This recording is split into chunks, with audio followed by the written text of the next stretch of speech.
যত সময় যাচ্ছে দেশের ন্যায় সিলেটেও নির্বাচনী উৎসব বেড়েছে।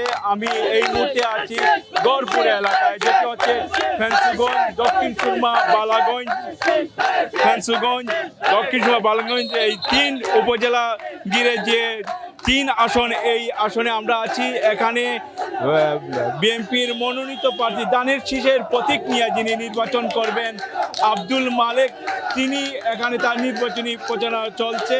এবং এই এলাকাটি আসলে যে বালাগঞ্জের যে একটি অংশ, এটা হচ্ছে সিলেটের শহরের খুব নিকটবর্তী কিন্তু একবারে অবহেলিত অঞ্চল। এই এলাকার মানুষের একটি প্রত্যাশা, দীর্ঘদিন থেকে কুশিয়ারা যেটা আছে বাঙ্গন, সেই বাঙ্গনের কবলে তারা আছেন। তারা বলেছেন যে বিগত সরকার যারা ছিল তারাও কোনো উন্নয়ন করেননি এই এলাকাবাসী। তাদের প্রত্যাশা হচ্ছে যারা নির্বাচিত হবেন তারা যেন এই এলাকার উন্নয়ন করেন। এখানে নির্বাচনে বিএনপির মনোনীত প্রার্থী যিনি ধানের শীষের প্রতীক নিয়ে যিনি নির্বাচন করছেন আব্দুল মালেক, তার এই জনসভায় এসেছি। আমরা সরাসরি চলে যাচ্ছি মালেক ভাইয়ের কাছে। মালেক ভাই, আপনার কাছে জানতে চাচ্ছি আপনার নির্বাচনী প্রচারণা কেমন চলছে, বিজয়ের ব্যাপারে কতটুকু আশাবাদী, একটু যদি বলেন। বিসমিল্লাহির রহমানির রহিম, আসসালামু আলাইকুম। আজকে আমরা সিলেট তিন আজকে আমাদের বিশ্বনাথের নেত্রী আসছিল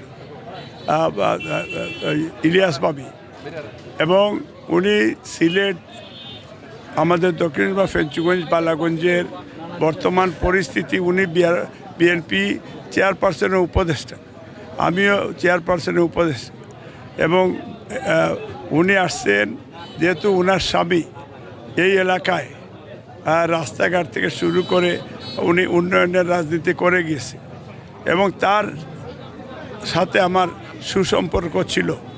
সেই সুসম্পর্ক আমি অব্যাহত রেখেছি, এবং সিলেট 3 আসনে বিএনপি মনোনয়ন প্রার্থী হিসাবে আমি নমিনেশন পেয়েছি। আমি আমার এলাকার এই বালাগঞ্জ, আপনার এই দেওয়ান বাজার বা আমি যত জায়গায় গিয়েছি, দলীয় নেতাকর্মী খুব বেশি উৎসাহিত এবং উদ্দীপনা নিয়ে এই এলাকার জনগণ ধানের শীষের পক্ষে গণজোয়ার সৃষ্টি করেছে। এই জন্য আমরা শতভাগ, আল্লাহ যদি আমাদের মেহেরবান থাকে, এই ষড়যন্ত্র যদি কেউ না করে, তা আমি উইন করবো ইনশাল্লাহ। ধানের শীষ সারা বাংলাদেশে উইন করবে, তারেক রহমান প্রধানমন্ত্রী হবে, এবং এই দেশের সাম্য, মানবিক মর্যাদা, সামাজিক ন্যায় বিচার ফিরে আসবে। 31 দফা তারেক রহমান রাষ্ট্র সংস্কার এবং মেরামতের যে আহ্বান করেছেন, এবং প্রত্যেকটা ফ্যামিলিকে 2500 টাকা করে বিএনপি সরকার ক্ষমতা আসলে দেওয়া হবে, এবং হেলথ কার্ড, এবং কৃষকের জন্য আলাদা কৃষি কার্ড তৈরি করা হয়েছে, চা শ্রমিকের জন্য আলাদা তৈরি করা হয়েছে। এই জন্য আমরা বিএনপিকে দেশের জনগণ এই দেশের রাষ্ট্র ক্ষমতায় তারা নিয়ে আসবে ইনশাল্লাহ।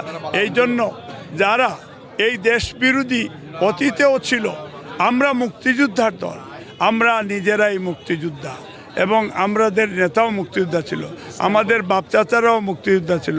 আমরা ধর্ম মূল্যবোধে বিশ্বাস করি, আমরা সবাই মিলে এই দেশ বিল করবো আশা করি।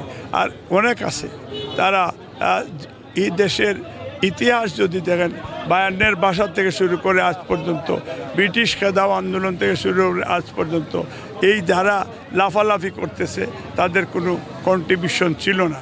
এরা কিভাবে পিছনে ছুরি মেরে তারা ক্ষমতায় আসতে চায়, তারা কিছু প্রপাগান্ডা করতেছে বিএনপির বিরুদ্ধে। গত 15 বছর এই দেশে যারা রুল করেছে তাদের কাছ থেকে কারা বেনিফিশিয়ারি হয়েছে, এরাই আবার নতুন রূপে তারা এই দেশের মানুষের সর্বনাশ করার জন্য, যারা রাত্রে চুরের মতো মানুষের বাড়িয়ে ঘুরে, এদের সৎসাহস নাই দিনে পাবলিকের কাছে যাওয়া, বিকজ তারা ইলিগেল মানি তারা দিয়ে, বিকজ তাদের রাজনৈতিক কোনো ধরনের ভিত্তি নাই। এটা অল অফ এ সাডেন তারা এই দেশের বিরুদ্ধে তারা এখন আরেকটা এই যে এক ধরনের ধর্ম ব্যবসা, এই ধরনের বেস্টের সার্টিফিকেট বিক্রি করা, এইসব ক্রিমিনালিজম, এরা হচ্ছে এক ধরনের মুরদাদ।